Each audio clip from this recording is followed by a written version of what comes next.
I see 5 things that they must. இந்த அரசாங்கம் 5 விடயங்களை விரைவாக நிறைவேற்ற வேண்டும். தீர்மானம் எடுக்கும் பொழுது குறுகிய லாபங்களை மறந்துவிட வேண்டும். மக்களின் தேவை கருதி சரியான தீர்மானங்களை எடுக்க வேண்டும். ஊழல் மோசடிகளை ஒழிக்க வேண்டும். அத்துடன் அதிகாரத்துக்கு வர முன்னர் மக்களுக்கு வழங்கிய வாக்குறுதிகளை நிறைவேற்ற வேண்டும்.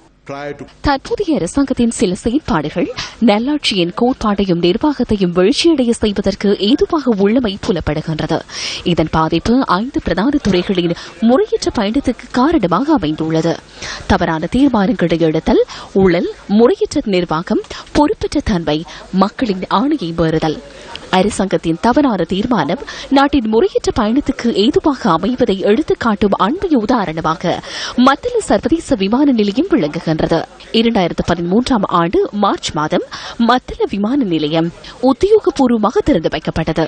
இந்த விமான நிலையம் திறக்கப்பட்டதை அடுத்து இலங்கை சிவில் விமான சேவை அதிகார சபையினால் சர்வதேச விமான சேவைகளை முன்னெடுப்பதற்கான அனுமதி மத்தள விமான நிலையத்துக்கு வழங்கப்பட்டது.